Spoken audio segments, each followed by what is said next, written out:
진정한 건강과 아름다움은 체중이 결정하는 것이 절대 아니더라고요. 저에게 맞지 않는 몸이 되려고 노력했던 시절엔 내내 너무너무 괴롭고 학교 상담센터에서 심리 상담을 받았었는데 우울증이 너무 심하게 나와서 자살하지 않겠다라는 각서까지.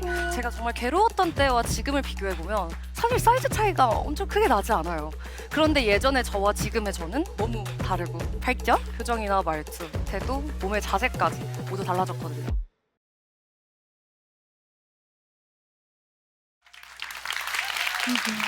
그러니까요. 여러분 혹시 요즘 청소년들한테 유행하는 게말라 인간 뭔지 아시나요? 아시나요? 게말라 인간? 마르다의 강조의 의미인 개를 붙인 말로 이 게말라 인간이 되려면 본인의 키에서 130을 뺀 만큼의 체중을 가져야 된대요. 날씬한 것을 넘어서 거의 뼈만 남은 극단적인 마른 몸을 말하는 건데 저랑은 완전히 다른 몸이죠? 이렇게 뼈가 드러날 정도로 깡마른 몸을 추구하는 현상이 유행처럼 번지면서 사회적으로도 다이어트에 대한 강박이 좀 더 만연해진 것 같아요. 왜 우리 사회는 건강을 해칠 정도로 비현실적인 저체중을 워너비로 생각하게 되었을까요? 저는 오늘 여러분들에게 제가 생각하는 진짜 아름다움에 대해 이야기하고 싶습니다. 여러분, 저 어때요? 지금? 물론 예쁜 것도 맞지만 골격이 어느 정도 있죠. 저는 태어날 때부터 체격이 좋았습니다. 4kg가 넘는 우량아로 태어났고 발육도 좀 남달랐어요. 그런데다 먹는 것도 워낙 좋아해가지고 늘 또래들보다 키도 크고 살도 많이 붙어 있었어요. 건강검진 결과에서도 항상 비만이 문제라고 나오니까 어머니께서 걱정이 되셔서 저에게 운동을 권유하셨습니다. 제가 그렇게 운동을 시작할 때쯤 가장 주목받던 국가대표 운동선수가 있었는데요. 바로 기공자, 비주얼과 좀 탄탄한 실력을 가진 박태원 선수님인데요.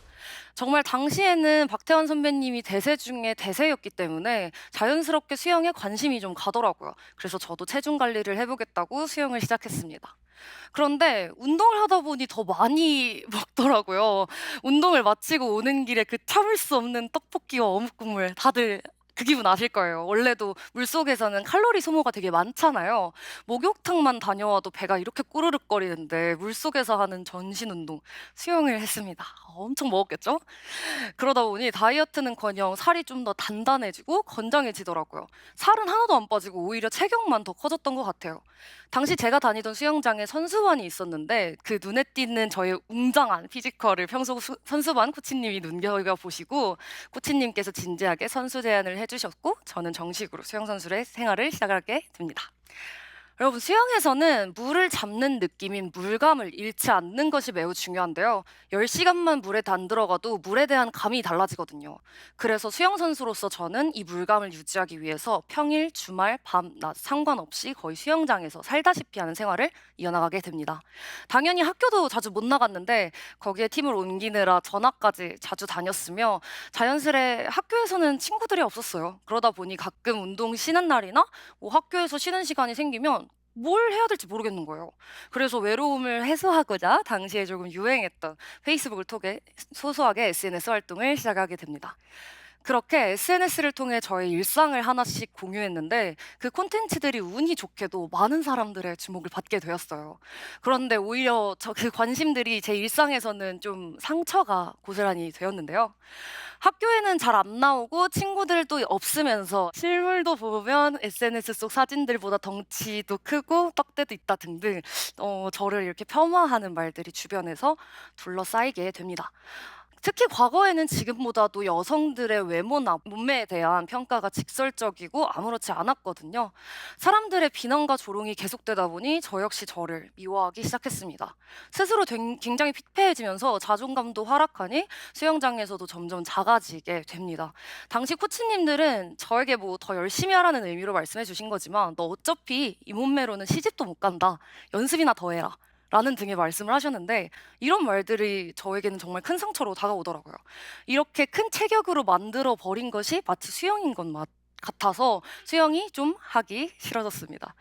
그리고 고등학생 때 우울증이 찾아오게 됩니다. 네, 유일한 스트레스 해소법으로 폭식을 선택을 하게 되면서 체중 관리에도 실패하여 실력까지 바닥을 치는 그런 수영 선수가 되었는데요. 저는 그때 아직도 후회해요. 수영 선수일 때 먹방 유튜버를 했으면 지금 더 한 200만, 300만 되지 않았을까 싶은데 이렇게 힘들었던 학창 시절을 버틴 후 저는 대학에 진학을 하게 됩니다. 좋지 않은 수영 실력을 내신으로 좀 극복을 해서 대학에 진학을 하게 된 케이스라 대학 입학 후에 저의 10대를 함께했던 수영도 자연스레 그만두게 되었습니다.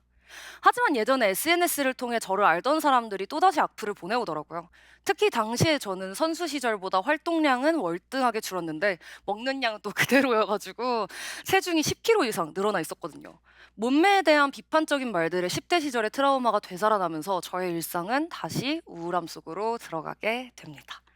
"떡대 봐. 덩치 크다." 뭐 이런 이야기들 많이 달렸었는데 이제 저의 틱톡 영상들을 보고 찾아온 팔로워들의 수는 점점 많아지고 그거랑 비례해서 외모 비판들도 늘어나니까 우울증은 정말 정말 극심해져 갔는데요. 지금 굉장히 밝은 모습으로 여러분들께 소개를 하고 있지만 오죽하면 학교 상담센터에서 심리 상담을 받았었는데 그 결과가 너무너무 심각하게 우울증이 너무 심하게 나와서 '자살하지 않겠다.'라는 각서까지 작성을 해야 될 정도였어요. 정말 밝은 사람으로만 보이는 제가 그런 면이 있다니까 좀 안 믿기시죠? 점점 위축되고 자기 비하에 빠져가던 저를 보다 못한 대학 친구들이 어느 날 저에게 바디 프로필을 제안했습니다. 저 역시 한번 목표를 가지고 긍정적인 도전을 해보고 싶었어서 바디 프로필을 찍기로 결심을 했는데 기본 골격 자체가 커서 그런지 약간 아무리 살을 빼도 TV에 나오는 아이돌처럼 여리여리하고 마른 몸이 그게 될 수가 없더라고요. 그래서 생각하는 모습이 나오지 않으니까 강박도 심해져서 먹고 토하는 섭식 장애까지 겪게 되었습니다. 이런 어두웠던 상황에서 저를 꺼내주었던 건 다름 아닌 친구들의 말들이었는데요. 제가 처음에 저 어떠냐고 이렇게 물어보셨을 때 다들 저한테 예쁘다고 해주셨잖아요. 제 친구들이 저한테도 그런 말을 많이 해주기 시작을 했습니다. 너는 근육량이 많아서 지금도 충분히 예뻐. 너를 비판하는 사람들보다 너를 좋아해주는 사람들이 훨씬 더 많아. 너는 키 큰 애들 중에 제일 귀여워. 이런 말을 해줬는데 제 친구들 진짜 좋죠. 여기 앞에도 있는데 저는 그때까지 한 번도 제 외모나 몸매에 대한 긍정적인 말을 듣지 못했던 거예요. 저를 비판하는 말들에 갇혀 학창 시절 내내 제가 정말로 못생기고 보잘것없는 외모와 몸매를 가졌다고 생각했어요. 정말로요.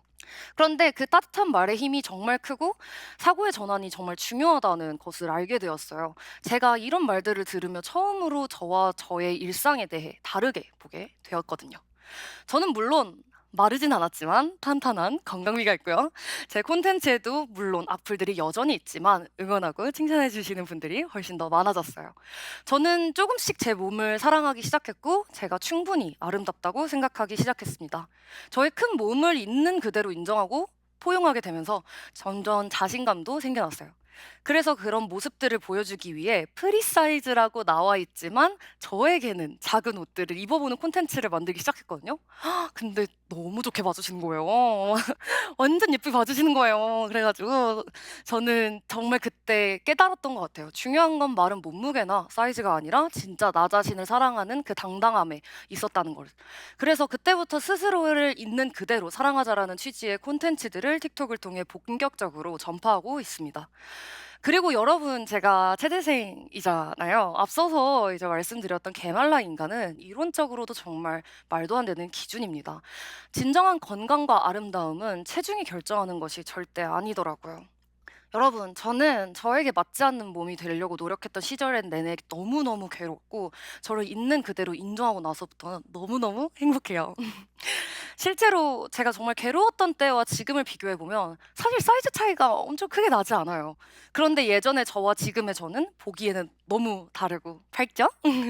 제가 스스로 저를 사랑하기 시작을 하면서 표정이나 말투, 태도, 몸의 자세까지 모두 달라졌거든요. 이렇게 같은 사이즈로도 충분히 다르게 살 수 있다는 것을 알고 나니까 예전에 저한테 좀 많이 미안하더라고요. 내가 나를 스스로 아껴주기만 했다면 예전에 저도 지금처럼 충분히 예쁠 수 있었을 테니까요. 저는 오늘도 틱톡에서 나만의 당당한 아름다움을 얘기하고 있습니다. 여러분들도 저의 틱톡 콘텐츠들을 보시면서 아름다움에 대한 나의 기준이 과연 어디에 있는지 꼭 한번 생각해 보셨으면 좋겠고요. 그 아름다움의 기준을 절대 외부에 두지 않으셨으면 좋겠습니다. 외부의 시선에 맞춰 나를 바꾸기보다는 본인의 시선으로 진정한 자신을 알아봐 주세요. 모든 여성은 마르지 않아도 진심으로 예쁠 수 있습니다. 제가 뭔가를 챙겨왔는데 주섬주섬 꺼내보겠습니다. 바로 500원인데요. 제가 지금 들고 있는 건 진짜 하기 그려진 500원이에요. 제가 이 동전을 던져서 잡았을 때 앞면이 나오면 500원이고 뒷면이 나오면 300원인가요? 아니죠. 500원짜리는 항상 500원이에요. 어떤 면이 나와도 그 안의 가치는 바뀌지 않습니다. 타인이 나를 볼 때 어느 면을 보더라도 나라는 사람은 변하지 않습니다. 스스로를 인정하고 받아들이는 순간부터 나를 더 사랑하게 되고 건강한 생각까지 가질 수 있으리라 생각합니다. 더 나아가 나라는 사람만이 가진 고유의 아름다움도 발견하게 될 거고요. 제가 그랬던 것처럼 여러분들도 행복하셨으면 좋겠습니다. 지금까지 제 이야기를 들어주셔서 너무 감사합니다. 저는 항상 부족하지만 성장하는 노력형 천재, 노력형 천재 여성 틱톡 크리에이터 노은솔이었습니다. 감사합니다.